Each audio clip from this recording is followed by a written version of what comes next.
चलिए फ्रेंड्स बढ़ते हैं आज का अपना वीडियो। आज के इस वीडियो में बताने वाला हूँ कक्षा 10वीं का जो कि आपका विज्ञान का पेपर हो चुका है, उसका कंप्लीटली सॉल्यूशन आपके सामने ला चुका हूँ। जो भी मैंने आपको बताया था उसमें 80 से 90% आपका फंसा ही फंसा है। जी हाँ फ्रेंड्स, मैंने आपको जो भी बताया था उसमें से आपका 90% लगभग 90% फंसा है। इसलिए अंत तक वीडियो को जरूर देख लेना और अपने अपने सभी आपके अपने अपने आंसर्स मिला लीजिए, यानी कि सभी आंसर्स की आपके सामने ला चुका हूँ। तो अपने अपने आंसर चेक कर लो, यानी कि कोई बताया था मैंने और क्या आया है, तो वो सभी आप अपने मैच कर सकते हो। यहाँ पर टोटल नंबर ऑफ क्वेश्चन जो आपके थे वो 22 थे। जैसा कि मैंने आपको बताया था कि total number of printed page जो था होगा वो आपका 8 पेज का होगा। बस मैंने यहाँ पर जो विषय कोड बताया था वह आपका बस ये बताया था कि S119, बट यहाँ पर S1110 बचा 110 हो गया है, कोई नहीं। बट आपको जो बताया था वही पेपर फंसा ही आपका विज्ञान का हो गया था। समय आपको 3 ही घंटा था। फिलहाल कि आपके पहला वाला जो क्वेश्चन था वो इस प्रकार से पूछा जा रहा था, जिसमें कि पहला वाला जो क्वेश्चन जो मैंने आपको बताया था एज इट इज़ यही उतरा है। जी हाँ फ्रेंड्स, पहला वाला क्वेश्चन सेम उतरा है। यहाँ पर क्या है, सही विकल्प आपको चुनकर लिखना होगा। इसमें कि पहला वाला क्वेश्चन था कि लौह चूर्ण पर जब तनु हाइड्रोक्लोरिक अम्ल डालते हैं तो क्या होता है। मैंने आपको बताया था कि हाइड्रोजन गैस तो बनती ही है, साथ ही साथ आयरन क्लोराइड भी बनता है। तो ऑप्शन में आपका पहला वाला ही यहाँ पर बिल्कुल ही राइट हो जाना चाहिए। नेक्स्ट की बात ने यहाँ पर था सबसे अधिक अभिक्रियाशील धातु कौन कौन सी है। मैंने आपको 3 अभिक्रियाशील धातुएं बताई थी। कौन कौन सी बताई थी? सोडियम बताई थी, और यहाँ पर पोटेशियम बताई थी, और यहाँ पर एक मैंने बताई थी क्रोमियम बताई थी। तो ये तीनों होती हैं, क्या होती हैं? तो Cr है। ये क्या है? तो Cr है। Cr यानी क्रोमियम, ये मैंने तीनों ही बताई थी, जिसमें कि आपका सोडियम आ चुका है, जिसमें कि मैंने क्वेश्चन बताया था कि पोटेशियम सबसे अधिक अभिक्रियाशील धातु होती है। इस प्रकार से यहाँ पर सोडियम है ना कि पोटेशियम है, तो इसलिए आपका विकल्प पहला वाला यहाँ पर राइट हो जाएगा। बट मैंने बताई आपको तीनों थी। नेक्स्ट बात नहीं, यहाँ पर कह रहा था कि मुकुलन द्वारा अलैंगिक जन्म किसमें होता है। मैंने आपको बताया था यीस्ट में होता है, और साथ साथ हाइड्रा में भी होता है। जी हाँ फ्रेंड्स, आपके यहाँ तक तो सभी क्वेश्चन फंसे ही रहे हैं। नेक्स्ट बात नहीं, यहाँ पर फोर्थ वाला जो क्वेश्चन था वो इस प्रकार से पूछा जा रहा था, ये मेरा बताया हुआ नहीं है, बट मैंने इंपॉर्टेंट क्वेश्चन में ये बताया था कि निम्नलिखित में से कौन एक मादा यानी कि मानव के मादा यानी कि जनतंत्र का भाग नहीं है। क्या अंडाशय है? तो नहीं। अंडाशय यहाँ पर क्या है? तो अंडाशय तो मादा का होता है। गर्भाशय भी होता है। शुक्रवाहिका नहीं होती है, शुक्रवाहिका नहीं होती है, इसलिए आपका विकल्प यहाँ पर सी वाला बिल्कुल ही राइट था। ये तो आपका मानव का होता है, यानी किसका होता है? मनुष्य का होता है। यहाँ पर कह रहा है मनुष्य यानी कि किसका होता है? पुरुष का होता है। लेंस की क्षमता का ऐसी मात्रक, ये भी मैंने आपको बताया था। जी हाँ फ्रेंड्स, मैंने इसका फॉर्मूला भी बताया था। डायोप्टर होता है, इसका जो फॉर्मूला होता है P क्या होता है? 1/f होता है। ये भी मैंने आपको बताया था, आज ही बताया है, और ये सभी आप उम्मीद है वो सभी करके आए होंगे। और मानव नेत्र जिस पर किसी वस्तु पर प्रतिबिंब बनाते हैं वह क्या है? कॉर्निया है, पुतली है, या फिर परितारिका, या फिर दृष्टिपटल है। ये भी मैंने इंपॉर्टेंट क्वेश्चन में बताया था। जी हाँ फ्रेंड्स, बट बताया जरूर था मैंने आपको, मॉडल पेपर में तो नहीं, बट हाँ इंपॉर्टेंट क्वेश्चन में बताया था। ये भी आपका कॉर्निया फंस चुका है। जी हाँ फ्रेंड्स, यहाँ तक तो सभी क्वेश्चन फंस ही जा रहे हैं।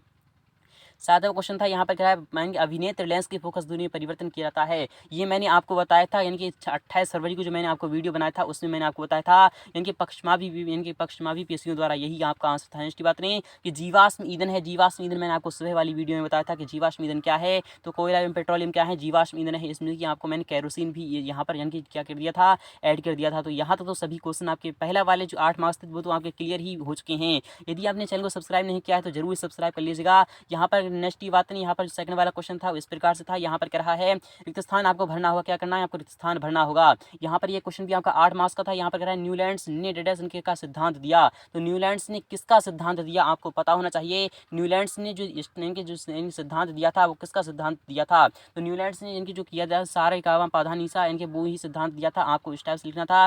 नेक्स्ट बात यहाँ पर मछली के हृदय में केवल कितने कोष्ठ होते हैं? तो आपको सिंपली यहाँ पर 4 लिखना था। नेक्स्ट बात नहीं, हरे पौधे अपना इनके डेडेसन स्वयं बनाते हैं। क्या बनाते हैं? तो अपना भोजन स्वयं बनाते हैं। आपको सिंपली यहाँ पर क्या लिखना था? तो भोजन लिखना था। मैं आपको जो बता रहा हूँ वही आपने लिखा होगा तो बिल्कुल ही राइट हो जाएगा। यहाँ पर क्या है, वायवीय श्वसन रेडिएशन की उपस्थिति में होता है। किसकी? वायु की उपस्थिति में होता है। सिंपली आपको यहाँ पर वायु लिखना था।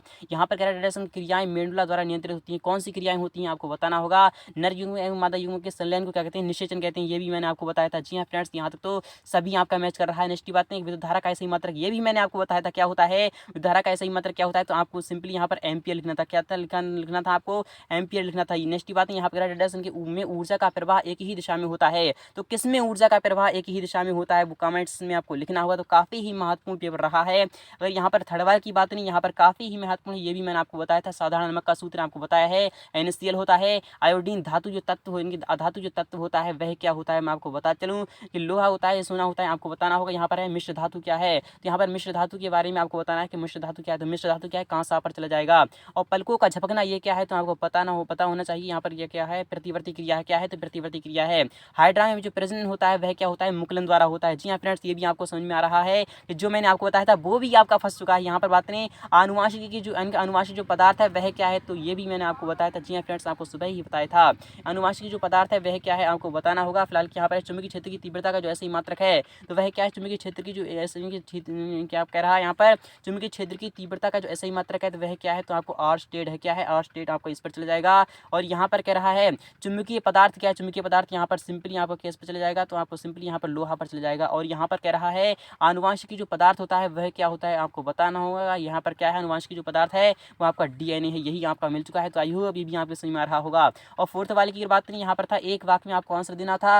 यह क्वेश्चन भी आपका 8 मार्क्स का था। यहाँ पर कह रहा है काफी ही महत्वपूर्ण, मैंने जो भी बताया था आपका 100/100। जी हाँ फ्रेंड्स, आपका 100/100 फंस रहा है। मैंने तो पेपर अभी देखा है और मैंने जो भी बताया है वो सभी आपका फंस चुका है। जी हाँ फ्रेंड्स, आपका सब फंस चुका है। यहाँ पर क्या एक वाक्य में आपको आंसर लिखना था कि अम्लीय विलयन में पीएच मान आपको लिखना है। तो अम्लीय विलयन में जो होता है वो 7 से क्या होता है, 7 जो होता है वो यानी कि 7 से लेस देन होता है। क्या होता है? 7 से लेस देन होता है। आपको यही लिखना था, यानी कि यही लिखना था। यहाँ पर आते हैं 2 या 2 से अधिक। यहाँ पर क्या कह रहा है, इनके 7 जो 7 से तो था तो आपका लेस देन था। यही आपका 7 से कम, आपको सिंपली यहाँ पर क्या लिखना था, 7 से कम लिखना था। क्या लिखना था? 7 से कम लिखना था, यानी 7 से कम, यही आपका आंसर रहने वाला था। और 2 या से यानी यहाँ पर कह रहा है, ये भी मैंने आपको क्वेश्चन बताया था सुबह वाले और सभी वीडियो में मैंने आपको बताया 2 या 2 से अधिक धातुओं के समांग मिश्रण को क्या कहते हैं, तो मिश्र धातु यानी कि एलॉय कहते हैं। क्या कहते हैं? तो मिश्र धातु, ये भी आपको बताया था। यहाँ पर बात करें 2 तंत्रिका कोशिका के मध्य खाली स्थान को स्नैप्स कहते हैं। ये मैंने आपको किसमें बताया था, ये मैंने आपको बहुविकल्पीय क्वेश्चन में बताया था। ये क्या कहते हैं, तो स्नैप्स कहते हैं। आपको ये लिखना था, स्नैप्स कहते हैं। ये भी मैं आपको बताया था। जी हाँ फ्रेंड्स, ये भी आपको फंसा है। राजधर्म की अवधि कितने दिन की होती है? जी हाँ फ्रेंड्स, मैंने ये नहीं बताया था, मैं आपको खुद बता रहा हूँ, ये मैंने आपको नहीं बताया था। इसकी कितनी होती है, तो आपकी यानी 28 से कितनी 35 दिन तक होती है। नेक्स्ट बात नहीं, आनुवांशिक की जो जनक है ये भी मैंने आपको बताया। जी हाँ फ्रेंड्स, ये भी मैं आपको बताया था कि मेंडल है। कौन है? मेंडल है। आई होप आपका बहुत अच्छा पेपर गया होगा। लेंस का जो सूत्र होता है वह क्या होता है, तो लेंस का सूत्र जो होता है वह क्या होता है, यू क्या होता है, 1/f जो होता है 1/b और 1+1/u होता है। यही आपका लेंस का सूत्र होता है।